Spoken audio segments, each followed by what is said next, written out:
Bonjour, c'est Gilles sur boursicoté.com. Voici l'analyse technique Forex et matières premières pour cette journée du mardi 24 novembre 2015. Avec une séance qui continue à aller dans le sens d'une poursuite du mouvement baissier. Il y a peu, on avait eu une sortie ici de cette zone de biseau qui avait terminé ici la tendance baissière. On a la tendance baissière ici, dans toute cette partie-là, et à partir de ce moment-là et de ce contact-là, on rentre dans un biseau ici baissier. On avait eu la sortie, et puis le fait que l'on casse ici le point bas, que l'on réintègre presque la zone de biseau, et notamment si près de la pointe qui est ici, eh bien, je vous avais indiqué que ça invalidait quelque part la dynamique liée à la cassure haussière de la résistance qui matérialisait la sortie du biseau. Donc on est toujours sur cette configuration, à savoir que on a bien eu la sortie, on a bien eu le retour ici de la résistance comme zone de support, mais derrière on n'a plus de dynamique.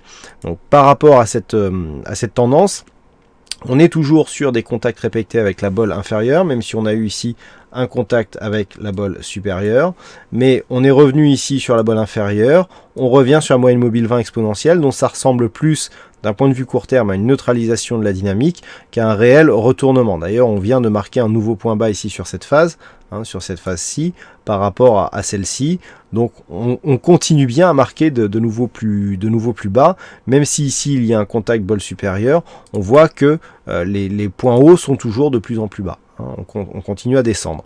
Donc le fait ici que l'on cale ici sous la moyenne mobile 20 exponentielle, certes nous n'avons plus la même dynamique puisque la résistance a été cassée, mais on reste dans une petite poursuite de mouvement baissier. Alors tant que l'on reste sous cette zone des 1,0680, la matérialisation sera relativement facile à faire. Par contre, si on casse ici cette zone, je dirais que tant qu'on ne dépasse pas la zone des 1,0824, on peut toujours considérer que nous sommes au mieux dans une neutralisation, mais dans un contexte qui reste baissier. Il faudrait vraiment casser cette zone des 1,0824 à la hausse pour commencer à avoir des figures de retournement qui apparaîtraient. Du point de vue des indicateurs, on est relativement neutre sur le RSI, le stochastique est légèrement haussier, il y a très très peu de dynamique, ce qui est confirmé par le MACD. Donc on est pour l'instant sur une petite dynamique très faible de rebond technique.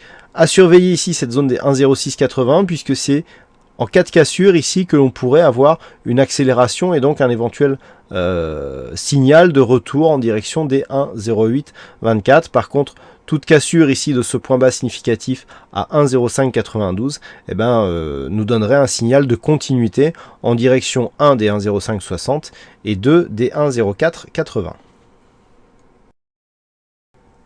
Sur le dollar yen, on commence à avoir une dynamique très intéressante, puisqu'après ici cette phase de hausse, on matérialise ici une cassure, cassure qui permet donc de valider cet ancien support comme zone de résistance. Donc on teste une fois, deux fois, et là on commence à s'écarter. Et suite à cet écartement, si on vient ici casser le retracement des 23,6% de Fibonacci, on a un réel signal de retournement de tendance avec une possible phase de consolidation.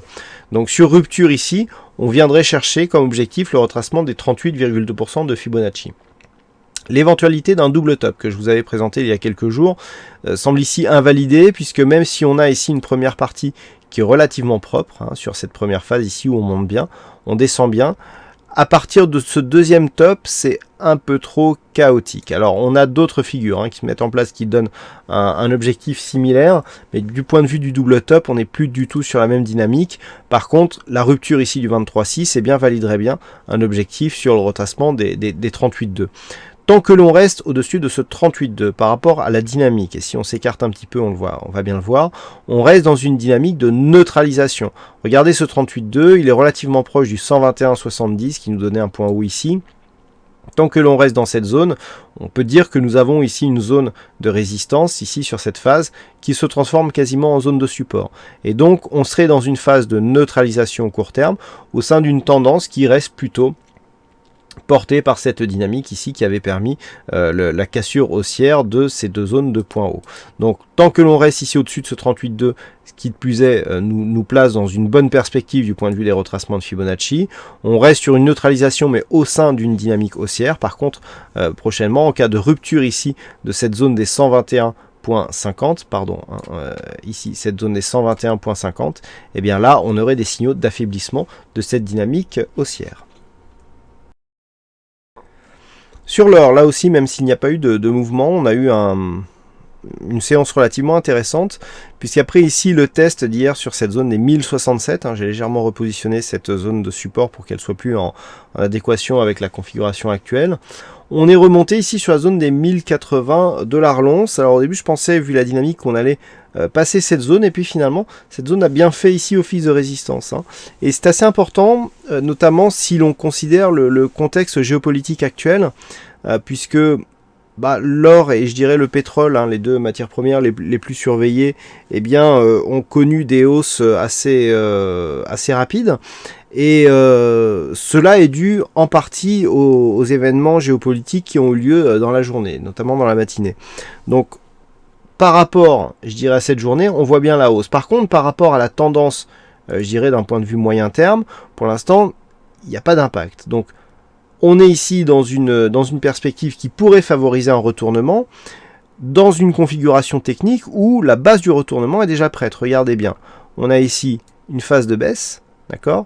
On vient marquer un premier point bas, ici point haut, point bas. Si on remonte ici et que l'on casse cette zone, on a effectivement un double bottom en formation. Double bottom donc avec une zone de support à 1067 et une ligne d'eau ici quasiment à 1090, donc ce qui nous donnerait un objectif légèrement au-delà des 1110. Ici on pourrait dire par exemple sur la zone des 1118 $ l'once. Donc ici on va surveiller cette zone parce qu'en fait le signal de cassure viendra d'une éventuelle rupture des 1080. 1080 qui était une zone importante puisqu'elle correspond ici à la zone de point bas qui avait été marquée entre juillet et août suite à cette grosse phase de baisse à partir de laquelle on avait eu un rebond dont la dynamique vient d'être cassée. Cette zone a été cassée et le fait que celle-ci puisse se retrouver directement recassée à la hausse et resupport nous indiquerait un affaiblissement de la dynamique moyen terme en ce qui concerne l'or. Donc deux zones à surveiller, 1080, dans le cas d'une cassure haussière de cette zone des 1080, ici 1090, le point haut de cette bougie pour éventuellement valider un double bottom. Alors sur le plus haut on est exactement à 1088,20 $ l'once. Donc sur cette dynamique ici, si on casse cette zone des 1088,20, nous avons un objectif approximatif d'un peu plus de 20 $, donc légèrement au-delà des 1110 $ l'once. Donc voilà l'objectif ici, mais au-delà de cette figure technique, ça impulserait un mouvement de retournement, puisque là, suite à cette dynamique, on a un petit peu hésité à valider une cassure des 1080, on casse les 1080, mais déjà on remonte légèrement au-dessus, et deux, impossibilité ici d'inscrire un nouveau point bas, ce qui peut donc être un premier signe je dirais d'affaiblissement de la tendance. Et lorsque l'on regarde ici certains indicateurs, alors on ne parlera pas ici de divergence, mais on voit là par exemple que les indicateurs nous montrent un retournement. C'est pas encore trop visible sur le stochastique ni sur le MACD, mais le RSI ici le détecte bien. On voit d'ailleurs qu'on a une divergence sur ces 3 points. On a ici des nouveaux points bas, 1, 2, 3, donc ici on est ici un contact là, un contact là, un contact là, et on voit bien ici que sur ces deux contacts, on avait déjà cette divergence haussière qui existait, et que justement les cours ici sur cette phase de baisse, n'ont pas permis d'invalider cette divergence, et que c'est pour ça que on anticipe désormais un rebond par manque de la dynamique baissière. Donc à surveiller ces deux zones, et naturellement en cas de cassure baissière des 1067, on invaliderait cette possibilité de rebond avec donc de nouveaux points bas significatifs à marquer à la baisse. Voilà ce que nous pouvons dire sur cette analyse technique Forex et matières premières. Passez une bonne soirée, bonne chance dans vos prochains trades, et on se retrouve dès demain pour d'autres analyses techniques sur le site boursicoté.com. Bonsoir à tous.